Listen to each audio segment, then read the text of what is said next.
Hey guys, it's the Loud Guys. Today we are going to watch The Miracle on the Hudson River. And so this is a documentary that was sent to us. So it is like World's Wildest Flights. And this is about, I think the documentary is about a plane crash or something.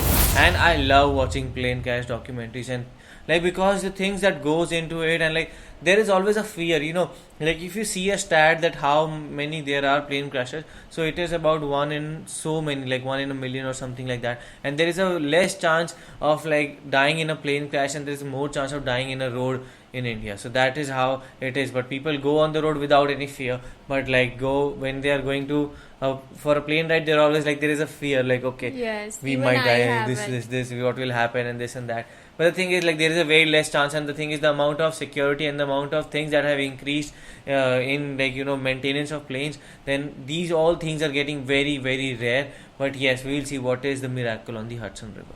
Yeah, so I feel, whenever I travel, I have this fear. But I think one of the reasons might be that we step out of our houses, we go on the roads every day, almost every day. And the frequency of traveling in a plane is not that much. We don't travel every single day in a plane. So probably that is why, the fear is a big, much, it's there. Like the fear is more while traveling in a plane rather than, on the road. So even I'm excited, when we were discussing about this video, I told him that, I've heard the stories that some planes just, went into Oblivion. some random space wherein they thought that it was just turbulence, but then when they returned to the when they landed, they came to know that it was 8 years back that they flew off. So there are mysteries, there are a lot of stories related to planes and how planes people, how miraculously they don't get affected out of anything, and they even after a crash they might just come out healthy and all fine. So I don't know, there is something with the planes. So let's see what is this documentary about. I'm really excited to know. So let's see what this documentary is all about. 15th of January 2009, New York, USA. The time and place for an event now famous as the most successful ditching in aviation history. Oh. But for Ben Bostic, heading home to North Carolina after his first ever trip to the Big Apple, the day started much like any other. We were rushing around, trying to finish up so we could get the car and take us to the airport. We were looking at the, radar, seeing the snow coming in. I snapped a few photos out on the street.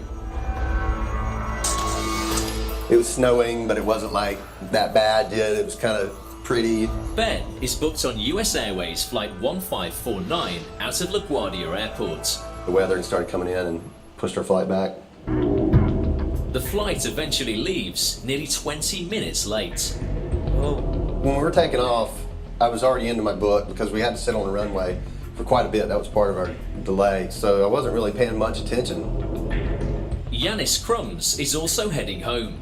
He's rushing to get a ferry from Manhattan to New Jersey before the weather sets in. I think I was the last person on the ferry coming back trying to cross the Hudson River, and I ran on, and that's when they pulled up the gates and we were off.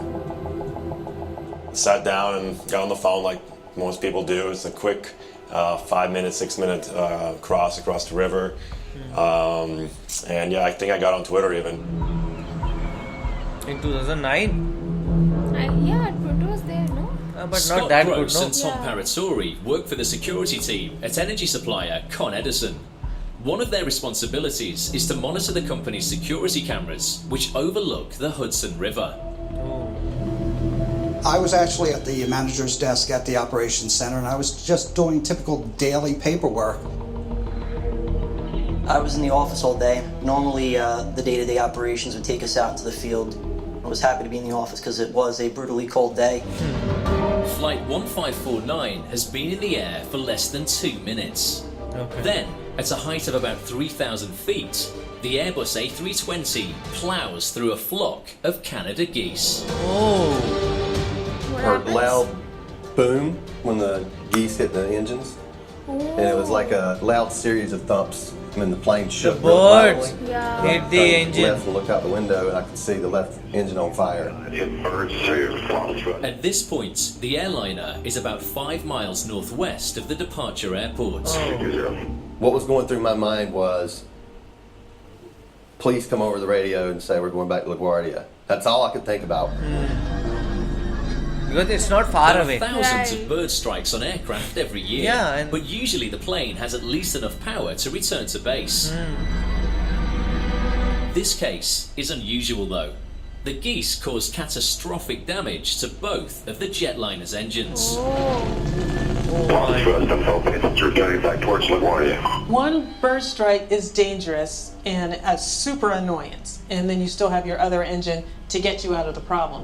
When you lose not just one engine, But two, both the engines. that's the part that's unheard of. Yeah. We practice single engine flying all the time. Not a problem. We can climb out, we can do whatever is necessary.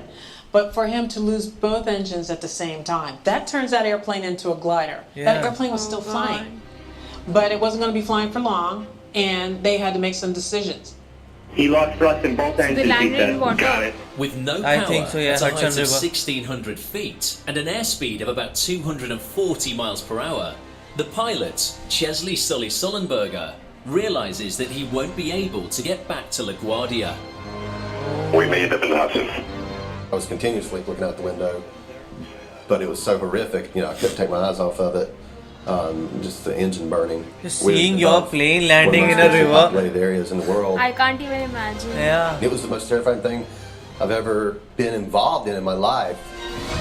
The captain, Sully, has to find somewhere to touch down, and in a heavily inhabited area like this, New York. there isn't a great deal of choice. Yeah. You cannot land straight into buildings. Yeah. I'm sorry, but that's not an option. Not when there was water around, because water is the same thing as going out to a desolate area. And the Hudson was perfect for that. You're away from buildings, you're away from people, you're away from population. Now, the fact that you have to set up to land in the water with no engines, that is tough. There's no pilot that envies Sully for having to make that decision to land in the water, knowing that when you hit, even with your gear up, it's like hitting concrete. We're coming in Hudson. The pilot doesn't have time to explain the situation to the passengers. He can only prepare them for an emergency landing. He said, "This is your captain, brace for impact." Brace for I took impact. a peek up. I knew we were going to hit the water. Oh. I knew we were going to crash then. My heart fell out of my chest. At that moment, I was almost 100% confident I was going to die. Everybody. Oh Oh. my god. Oh. my There is a God. footage. Just 5 minutes after takeoff, at a speed of about 140 miles per hour, the plane crash lands in the Hudson River. So Damn when we it. made impact, it was really violent. There was a couple twists and a couple tilts where it felt like, oh, we're gonna flip or something like that. Fortunately, we didn't, because he hit it just right. Captain Sully's got an entire career behind him, but pilots who have careers behind them don't land in the water. When you're in a situation like this one, you're making decisions based on your understanding of the airplane and the world around you. So you have this airplane that may sink right away. That water was freezing cold. I mean, everything that was against them. And still yet, he was He did able it. to land that airplane. Yeah. So all passengers were safe? It was just a matter of 3 or 4 minutes before we actually saw the first ferry beginning to approach the aircraft on our camera. Oh.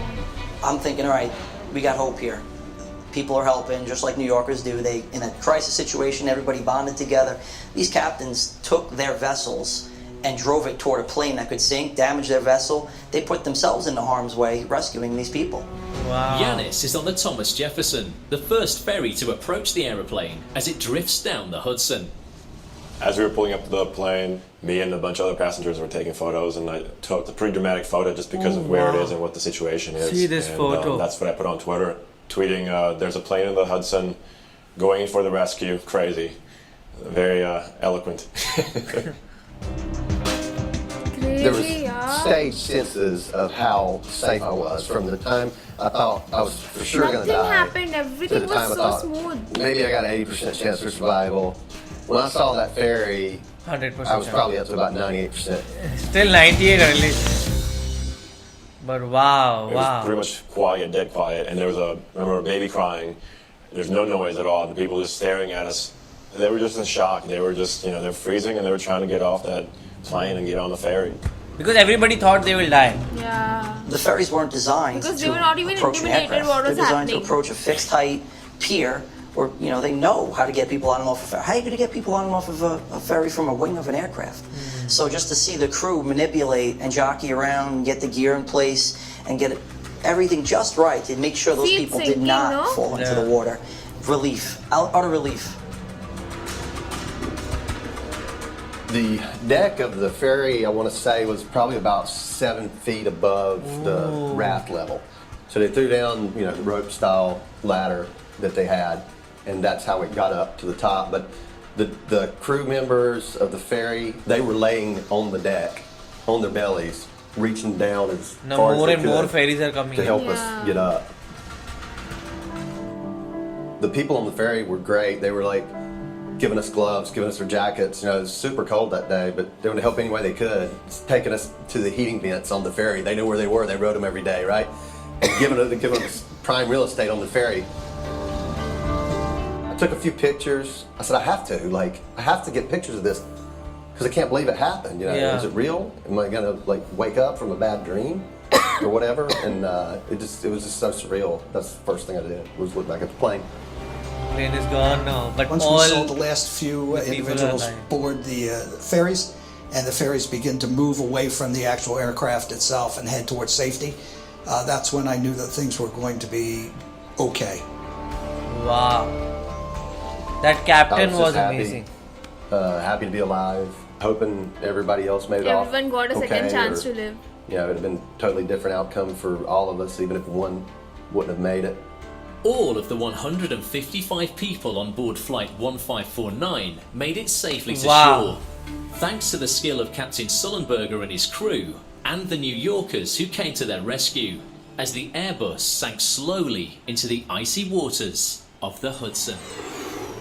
Literally hats off to the Captain Sullenberg, how well he was able to understand, because if he would have thought okay, I'll go back to that airport only, so then there was a very high chance that he could have crashed into a building in the New York itself, and that would have been very, very bad, and it would have created a similar 9/11 type of experience for everyone out there. But even though it was not done by terrorists, but the thing is he used his brain. And he was like, I have to land it somewhere, I'll land it in the river itself. And he was just a glider. And what are the chances that both of your engines go off? We have seen bird hits do affect plane a lot. If a bird goes into the engine, then there is a chance of the engine blow up. But the engines are getting better and better nowadays. But the thing is both the engines blew off, and due to that it was just a glider, so it could just go down and down. And so he was I'll land in the Hudson River, and that too very smoothly as far as he could. And the thing is, he helped all the people save their lives. Right. So, the timing was so particular, each and every second is counting, and you can't take risks because you are responsible for 155 passengers on the flight. So, and while the video was going, one thing that struck me was we take the flight attendants, when we are about to start the journey, the hostess who is trying to tell us that this is the mask and this is everything, they're giving us the instructions, and most of us are least bothered. We are we know it, we know everything, and nothing is going to go wrong. But at the same time, we are always scared of something or the other happening when we are in a flight. This is my experience. I'm sure most of us are afraid of having some or the other experience when we are in the flight. So we need to respect what they are doing, and in such, you saw how it was here. They did not have time to intimidate the passengers that this is going to happen, and just told him he just told them that okay, something is wrong and you have to be prepared. That's it. So you need to take everything seriously when it comes to instructions. When you need to respect what they are doing every day. And the thing is, for them it was 100% chance we are going to get killed. Yes. Because nobody hopes, because whenever you are in a kind of a road accident or thing, you know that you have the car in your hand, you have the control in your hand, there is a chance that you might live. But when you are in a plane at that height, you all know that the pace at which is going, you are going to die. There is a very rare chance that you will survive. But yes, the way this pilot handled, like hats off to him, and this is a very big miracle, I can say, on the Hudson River. So what do you guys think about it? Do let us know in the comment section below. So do like, share and Subscribe. bye.